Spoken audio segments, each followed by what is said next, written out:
Halo brosis, kembali lagi bersama saya Laksana Bodi Prasetyo. Yang ditunggu-tunggu akhirnya datang juga nih, Honda Beat Deluxe 2021 Matte Blue.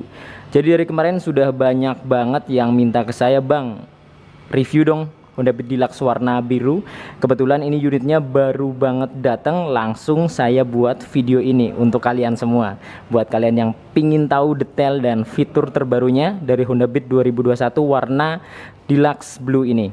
Oke, langsung saja kita mulai pembahasannya. Di bagian visor ini sama seperti versi-versi lainnya, mengusung warna hitam. Hitamnya ini glossy, dibalut dengan stripping bertuliskan Honda pada bagian atas. Kemudian untuk bagian sampingnya dia menggunakan warna biru. Birunya ini doff, jadi bukan glossy. Teman-teman bisa lihat sendiri untuk detailnya. Sudut-sudut dan lekukan-lekukannya di sini tampak terlihat sangat mewah.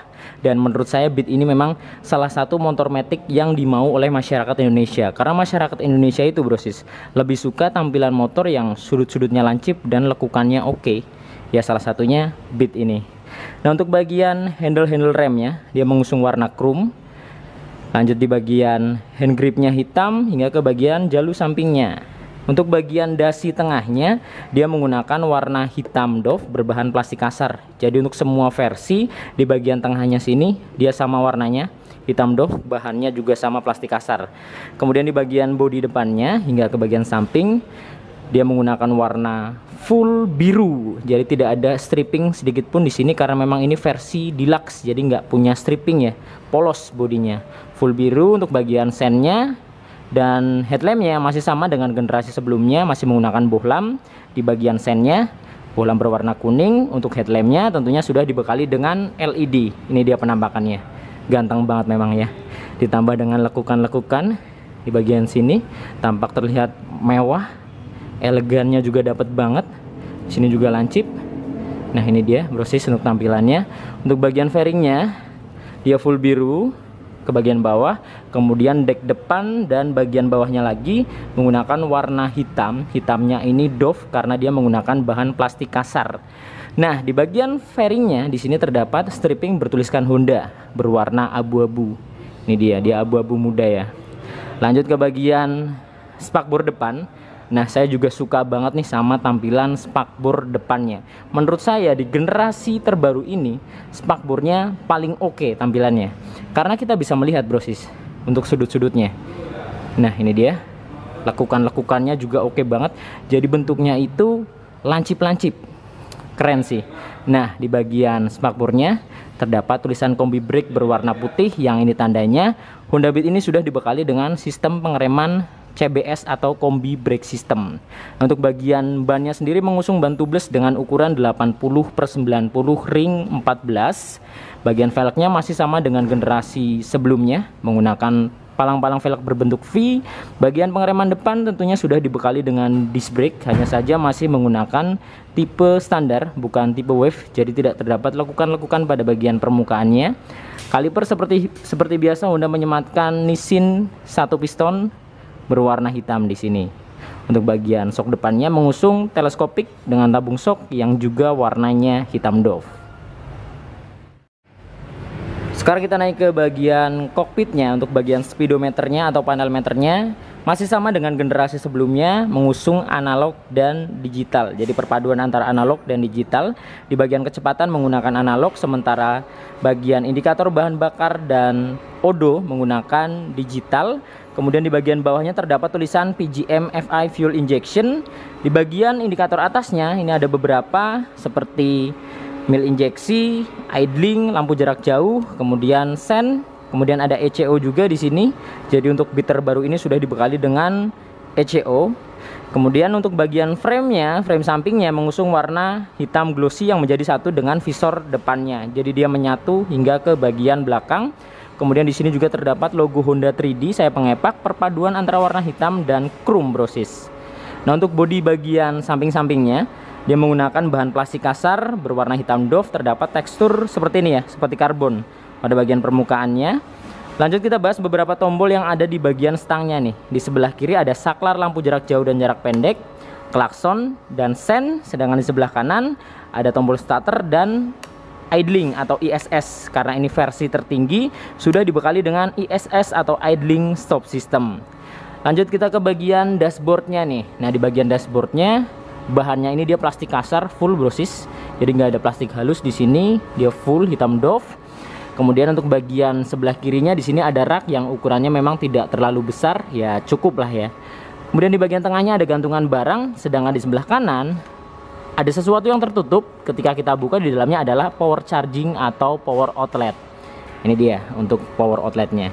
Tapi sayang sekali untuk Beat terbaru 2021 ini power chargingnya masih menggunakan model yang lama. Saya pikir di 2021 Beat akan menggunakan power charging seperti Scoopy atau PCX ya, yang tinggal langsung colok, nggak perlu adaptor tambahan. Tapi ternyata dia masih menggunakan model yang lama. Jadi buat kalian yang beli Honda Beat mau ngecas HP atau Android kalian butuh adaptor tambahan. Jadi nggak bisa langsung colok USB. Kemudian bisa ditutup seperti ini dan dipastikan ini waterproof. Jadi walaupun terkena air atau kalian cuci di tukang steam nggak bakal basah bagian dalamnya. Kemudian proses untuk bagian kunci kontaknya masih sama, tidak ada perubahan, menggunakan kunci kontak manual, belum dibekali dengan smart key atau keyless. Dan dari segi keamanan hanya mengandalkan kunci stang dan shutter key. Kemudian di bagian sebelah kanannya terdapat seat opener yang akan memudahkan kita membuka jok bagian belakangnya. Lanjut ke bagian step floornya. Untuk bagian step floornya ukurannya menurut saya sangat lebar, malah bisa dibilang jika dibandingkan dengan Vario, Beat ini justru lebih lebar step floornya. Bawa-bawa barang tentunya akan lebih gampang seperti kardus atau galon biasanya kan. Nah itu bisa banget karena memang space-nya ini antara depan dan belakang juga jauh, ke sampingnya juga lebar. Ada tekstur juga di sini di bagian permukaannya biar kaki kita nggak licin ya ketika kaki kita berpijak di step floornya. Nah untuk bagian joknya kita langsung aja nih mundur ke belakang. Untuk joknya sendiri menurut saya bahannya tidak terlalu keras dan juga tidak terlalu empuk sih, jadi ya sedang-sedang aja sih. Ketika dibuka, sebentar saya buka dulu nih bagian joknya. Nah jadi caranya gini brosis, untuk membuka joknya kita posisi di seat kontaknya, kemudian kita pencet. Nah di seat kita pencet, nah seperti itu ya, maka otomatis akan terbuka joknya. Nah untuk bagasinya sendiri dapat menampung sebanyak 12 liter dan nggak bisa masuk helm karena memang bagasinya nggak bisa gede banget ya, menyesuaikan ukuran bodinya yang juga ramping. Nah untuk bagian tangkinya dapat menampung sebanyak 4,2 liter dan motor ini irit banget. Jadi buat kalian yang pingin cari Matic yang super irit atau paling irit di Indonesia, hanya Beat, karena dalam 1 liter dapat menempuh jarak sejauh 60 km. Wow, irit banget kan? Kemudian untuk bagian tangkinya di sini dibalut dengan cover. Di bagian atasnya cover plastik, terdapat tulisan Beat di sini dan tekstur-tekstur seperti karbon. Jadi nggak monoton atau gitu-gitu aja ya di bagian tangkinya. Untuk bagian behel belakangnya dia menggunakan warna hitam dibalut dengan karet pada bagian permukaannya. Jadi luarnya dia karet, dalamnya besi. Untuk bodi bagian atasnya dia menggunakan warna hitam juga berbahan plastik kasar dan ada tekstur yang sama digunakan di bagian behelnya. Langsung aja nih kita ke bodi belakangnya brosis. Nah ini dia untuk penampakan bodi belakangnya, dan menurut saya warna yang paling mewah untuk Beat Deluxe 2021 ya warna matte blue ini. Dan menurut prediksi saya ini bakal diburu banget sama konsumen. Ini bisa jadi warna favorit karena memang sebelum-sebelumnya nggak ada Beat warnanya biru kayak gini brosis. Jadi seperti ini penampakan birunya, dia full biru, birunya Dove ya. Kemudian yang menambah kesan lebih mewah lagi, pada bagian tulisan Beatnya mengusung emblem, jadi bukan stripping. Dia emblemnya timbul berwarna chrome, kemudian di bagian bawahnya ada stripping idling stop berwarna putih dan hitam paduannya. Nah ini dia untuk penampakan bodi belakangnya. Keren ya, keren banget sih, mewah. Kemudian di bagian depannya lagi di sini terdapat tulisan Compact Sportmatic berwarna putih juga. Kemudian di bagian dek-deknya mengusung warna hitam. Nah untuk bagian step belakangnya sayang sekali dia masih menggunakan pipa biasa. Jadi belum menggunakan sistem klik-klik seperti Scoopy, PCX dan ADV ya, atau Vario. Jadi dia masih pipa biasa dibalut dengan karet di bagian permukaannya. Kemudian di bagian Standarnya brosis sudah mengusung standar otomatis. Yang dimaksud dengan otomatis di sini adalah ketika kita menurunkan standarnya setengah, dia akan turun secara otomatis. Jadi dia langsung turun sendiri ya, nggak perlu kita nurunin sampai penuh ke depan. Itu yang dimaksud dengan standar otomatis. Nah, untuk bagian cover CVT dan cover filter udaranya mengusung warna full hitam. Jadi dia full hitam doff, ada emblem ISP di sini.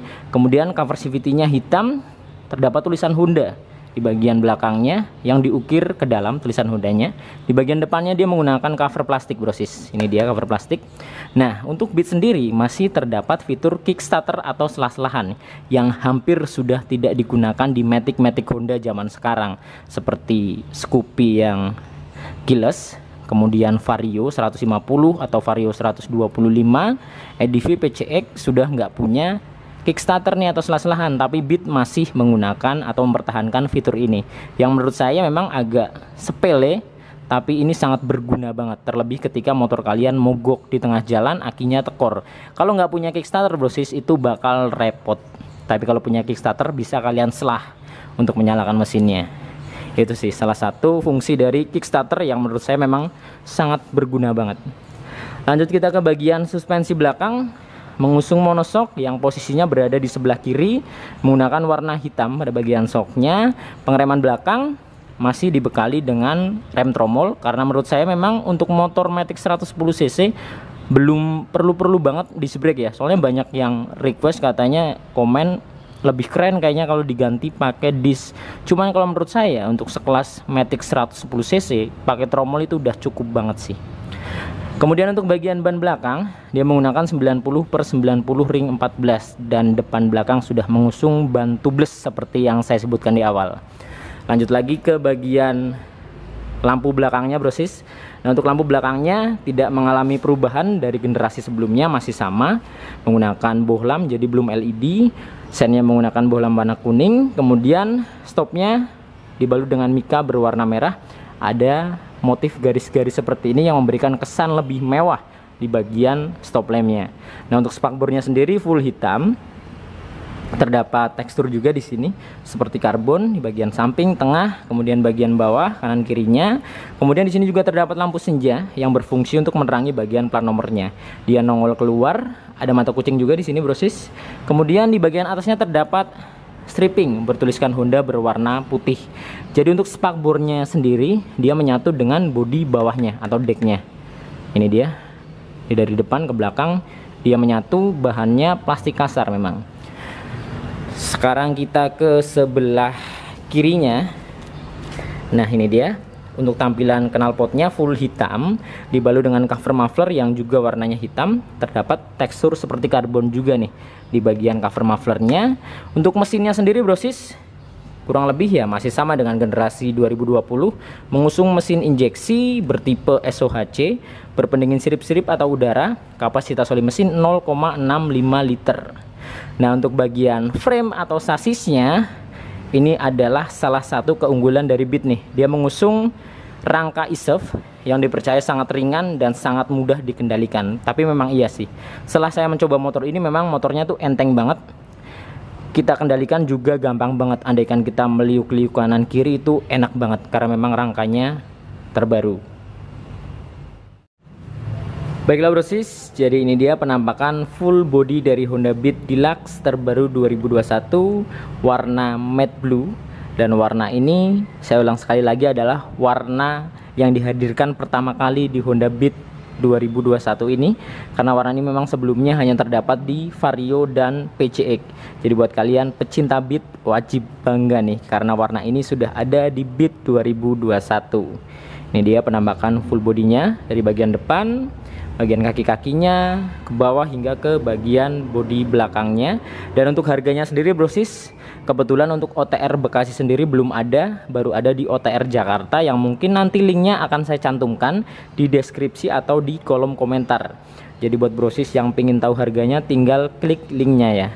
Dan buat kalian juga yang pingin tahu kreditnya gimana caranya, kemudian syaratnya apa aja, simulasinya seperti apa, kalian bisa hubungi nomor yang saya cantumkan di deskripsi. Kalian bisa langsung WA atau telepon ke bagian marketingnya. Dan motor ini saya review di Bekasi Motor Honda Wing Dealer yang beralamat di Jalan M Hasibuan nomor 3 Margahayu Bekasi Timur. Jadi unitnya ready nih untuk Beat Deluxe warna biru di Bekasi Motor. Oke, mungkin cukup sekian video kali ini. Semoga video ini bermanfaat. Nantikan video-video saya yang berikutnya. Saya Laksana Budi Prasetyo dan sampai jumpa.